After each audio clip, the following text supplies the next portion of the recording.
निकुंज Talia हमारे साथ जुड़ चुके हैं। निकुंज सर, बहुत बहुत शुक्रिया, thank you very much. Makar Sankranti की पहले तो आपको बहुत बहुत शुभकामनाएं हमारी तरफ से और दर्शकों की तरफ से भी सर। सर, कल हमने मार्केट्स के अंदर देखा कि तीन बड़ी कंपनीज के नंबर आने के बाद एक अजीब सा मार्केट के अंदर एक कल रीजनिंग दिख रही थी कि आईटी कंपनीज के अंदर टीसीएस के, इन्फोसिस के नंबर ठीक थे, गैप के साथ भी खुले, लेकिन जरा सस्टेन नहीं कर पाए। लेकिन ऑल दो मेटल काउंटर्स एकदम से तेज हो गए। सर, इसकी कुछ खास वजह है कि मेटल काउंटर्स के अंदर तेजी आई, आईटी के अंदर सबड्यूड हो गया, बैंक कल टूट रहे थे?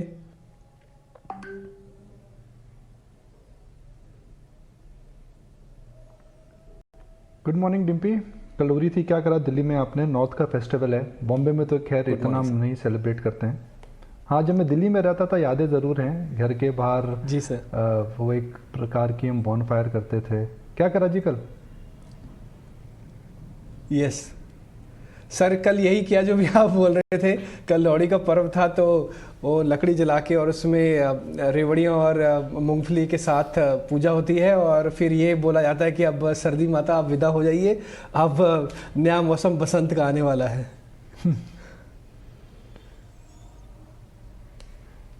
प्रियंका पहली बार सर्दी इस बार बॉम्बे में स्पेंड कर रही हैं, और बॉम्बे में हम बोल रहे हैं विंटर है। क्यों प्रियंका?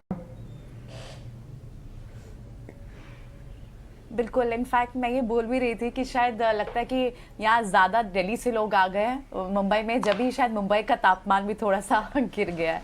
इनफैक्ट मुंबई में इस तरह का वेदर मैंने कभी सुना भी नहीं था कि बट यस, यहाँ पर भी थोड़ी सी फील विंटर्स की ज़रूर मिली कल और परसों जिस तरह का वेदर था।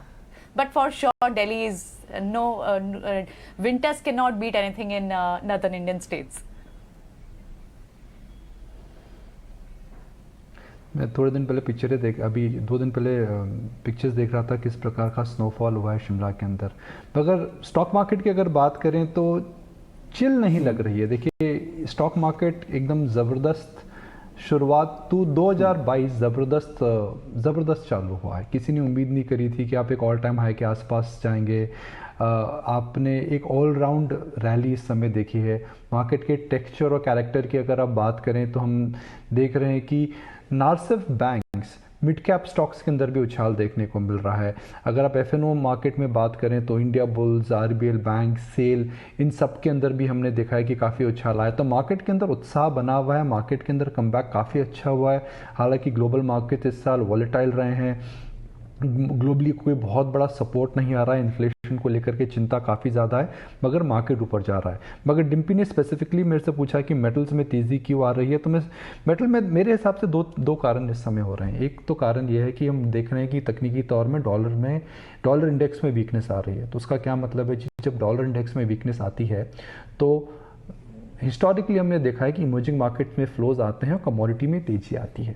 तो एक तो ये हिस्टोरिकल ट्रेंड है जो मुझे लग रहा है बखूबी से प्ले आउट दोबारा हो रहा है। दूसरी अगर आप देखें तो मेटल स्टॉक्स और स्पेशली स्टील स्टॉक्स, आज मैं जेपी मॉर्गन की एक रिपोर्ट पढ़ रहा था जो हम 2-3 दिन पहले बात भी कर रहे थे, that Indian metal stocks and specially steel stocks have under performed.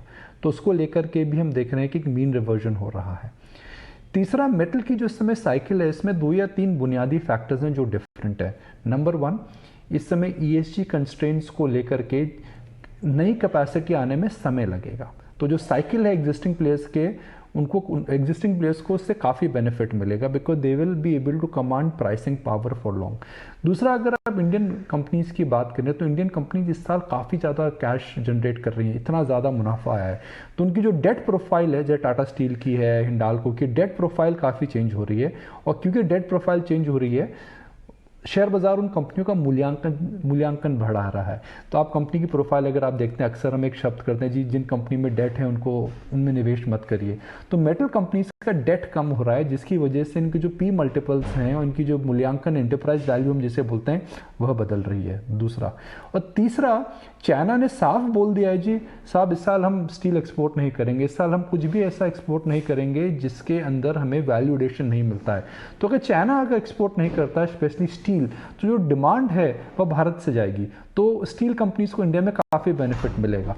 तो ये 2-3 बुनियादी कारण हैं जिसकी वजह से जो मेटल की साइकिल है वह प्रीवियस साइकिल से डिफरेंट है। Under performance, weakness in dollar index, ESG factors, no large capacities will come in the short term and China not coming back as a large exporter. इन फैक्टरों को लेकर के मुझे लगता है कि कुछ दिनों तक स्टील के शेयर्स में नजर रखनी चाहिए।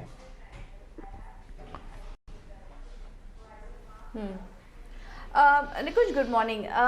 बैंक्स में जिस तरह से हम देख रहे हैं कि लगातार एक दबाव दिख रहा है काफ़ी दिनों की तेज़ी के बाद, और वहीं दूसरी तरफ हम देख रहे हैं कि फार्मा चल रहे हैं, IT शेयरों में जिस तरह से नतीजे आ रहे हैं वहाँ पर इंटरेस्ट बढ़ रहा है, तो क्या लग रहा है अब आपको सिचुएशन वापस से रिवर्स होगी? डिफेंसिव सेक्टर पर अब ज़्यादा रुझान बढ़ रहा है, अप्रोच इसको लेकर डिफेंसिव सेक्टर्स को लेकर अब अप्रोच अपनी बढ़ानी चाहिए?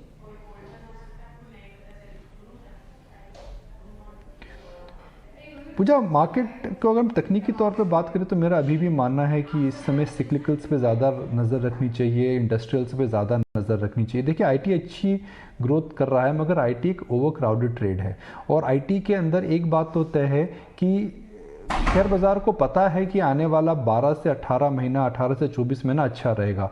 तो IT में अगर आपको निवेश करना है तो don't chase the momentum, wait करिए, और नीचे जब थोड़ी गिरावट आती तो उस समय ज़रूर खरीदिए। हमने माइंडट्री के नतीजे देखे थे, अच्छे थे।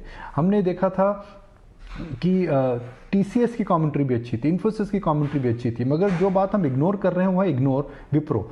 थोड़ा सा मिस और स्टॉक 5% नीचे गया है, तो गिरावट का हल्का सा वेट करिए। या वो तकनीकी गिरावट आ सकती है या ग्लोबल फैक्टर्स की वजह से आ सकती है, उस समय IT स्टॉक्स पे ज़रूर नज़र रखिए। 2 ग्रुप्स हैं जिन पे मैं जल्दी बताना चाहूँगा, जिन पे नज़र रखनी चाहिए। मेरा मानना है कि इस समय हम इस सेक्टर पे बात कर चुके हैं, मगर दोबारा नज़र रखिए।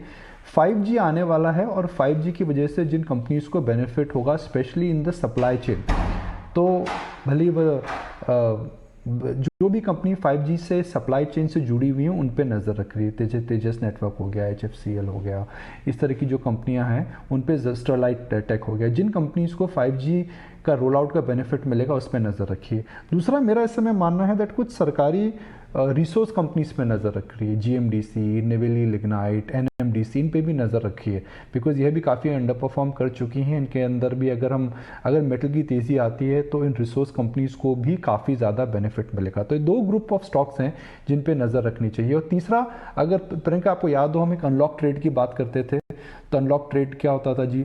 अनलॉक ट्रेड में जब इकॉनमी खुल रही है, और क्योंकि मुंबई के नंबर स्थिर हो रहे हैं, अब एक लग रहा है कि ओमिक्रॉन की वेव है मगर ये डेंजरस वेव नहीं है, तो इकॉनमी और एक्टिविटी नॉर्मलाइज होगी। तो hotel stocks have made a come back, aviation stocks have made a come back, multiplexes are making come back, now fashion stocks will make a come back. तो एक वो cycle है पूरी, वो cycle चालू हो चुकी है अनलॉक ट्रेड की। इंडियन होटल 200 के ऊपर बंद हुआ है, PVR में भी अच्छा खासा उछाल आया है, क्योंकि थिंग्स कोरोना की ओमिक्रॉन के बाद नॉर्मलाइज हो रही हैं और होने वाली हैं। तो मुझे लगता है इस अनलॉक ट्रेड पे भी नज़र रखनी चाहिए। एब्सोल्युटली निकुंज, इनफैक्ट व्यूअर्स इसे रिलेट कर पाएंगे क्योंकि आपने आज से नहीं बहुत पहले से इन काउंटर्स पर बात की थी और हमने देखा किस तरह का सर्ज आया। आप 5G रोल आउट की बात कर रहे हैं, हम तेजस नेटवर्क जैसे काउंटर को देख भी रहे हैं कि कल 9-10% तक ऊपर जाकर 5% के सर्किट पे सेटल हुए। तो यस, ये डायरेक्शन तो ज़रूर व्यूअर्स को हेल्प करेगी। एक और चीज़ आपसे समझना चाहेंगे, क्योंकि हम देख रहे हैं कि US dollar index already uncomfortable levels पर था जब वो 96 के पार था। 96 के पार नहीं, 96 के नीचे ही नहीं, सिर्फ $95 के भी नीचे है। और एक आप शिफ्ट, अगर आप जिस तरह की आप बात भी कर रहे हैं, वो एक US मार्केट्स के रिफ्लेक्शन में दिख भी रहा है कि कहीं ना कहीं ग्रोथ स्टॉक से, नैस्डैक में जिस तरह की कल पिटाई हुई, ग्रोथ स्टॉक से जो शिफ्ट है वो वैल्यू स्टॉक्स में जा रहा है। अगर US डॉलर इंडेक्स यहां से और सॉफ्ट होता है तो उसका क्या इंप्लीकेशन होगा इंडियन मार्केट्स पर? देखिए, हिस्टोरिकली जब US डॉलर इंडेक्स में वीकनेस आती है तो उसका कारण क्या है जी? अमेरिकी इकोनॉमी स्लो हो रही है और जाहिर है कि आपको पैसा दूसरे एसेट्स में डालना पड़ेगा, भाई इमर्जिंग मार्केट इक्विटीज़ हो गई या फिर कमोडिटीज़ हो गई। तो ये थोड़ा प्लेबुक में ज़रूर देखना चाहिए। मगर एक डिफरेंस मैं आपको बताना चाहूँगा। एक डिफरेंस ये है कि जब हम इमर्जिंग मार्केट्स की बात करते हैं, आप 2 मार्केट्स की हमेशा बात करते थे, India and China. It was so the choice was India और चाइना। मगर इस साल मुझे लगता है जो जिस प्रकार से चाइना की इकॉनमी जिस टर्मोइल से निकल रही है, जिस प्रकार वहाँ पे स्ट्रक्चरल चेंजेस हुए हैं, जो रेगुलेटरी चेंजेस आ रहे हैं, वहाँ पर निवेशकों ने पैसा गंवाया है। हिंदुस्तानी शेयर मार्केट में अगर ग्लोबल इन्वेस्टर्स ने पैसा निवेश करा है तो उन्होंने पैसा कमाया है। आप हमेशा एक हिंदी में कहावत है, तेजी का बोलबाला मंदी का मुंह काला। तो चाइना में इस समय मंदी है, हिंदुस्तान के शेयर बाजार और इकोनॉमी में इस समय तेजी है, तो उसका बोलबाला रहेगा। तो डॉलर वीकनेस अगर ज़्यादा आती है तो मुझे लगता है तो FI फ्लो आएगा और वह इमर्जिंग मार्केट्स में आएगा और खास करके इंडिया की जो पोजीशनिंग है वो और बढ़ेगी। ठीक है, इमर्जिंग मार्केट्स में इंडिया की पोजीशनिंग बढ़ेगी, खासकर कमोडिटीज पे ध्यान रखना है, टेलीकॉम से जुड़े हुए शेयर्स देखने हैं, ये इंपॉर्टेंट है और अनलॉक वाली थीम पे भी हमको ज्यादा आपने मेरी फोकस लाइन करना पे कुछ चाहिए। टिप्पणी बहुत बहुत शुक्रिया निकुल तेजी सर, का आज आपने बोलबाला समय दिया मंदी का मुंह और काला। अच्छा डिम्पी सर, जब आप बोल रहे थे तब मैं हंस ही रहा था कि हाँ, आपने क्या शानदार बात बोली है कि तेजी का बोलबाला और मंदी का मुंह काला। और टिपिकली मार्केट्स के अंदर होता भी है, जब तेजी आती है तो सबके चेहरे खिले खिले रहते हैं और जब मंदी आती है तो सब लोग बोलते हैं कि भगवान बस छुट्टी करो, भेजो इसको, जल्दी मुंह काला करो, भाजो इसको। बहुत अच्छा सर, इंटरेस्टिंग। आज मकर संक्रांति के दिन आपने ये बात बोल के दिल खुश कर दिया सबका सर। बहुत बहुत शुक्रिया, thank you very much sir, आज आपने समय दिया, अच्छा लगा फिर से आपसे बातचीत करके। ये जो 10 मिनट होते हैं जब हम निकुंज सर से बात करते हैं, बहुत वैल्यूएबल है, आज समझ में आती हैं चीज़ें, बाजार में क्या हो रहा है, काफ़ी हद तक ब्रीफ, जिसके हम कहते हैं ना कि गागर में सागर भर लेना, कुछ वैसा ही यहाँ पे होता है। बहुत बहुत शुक्रिया sir, thank you very much.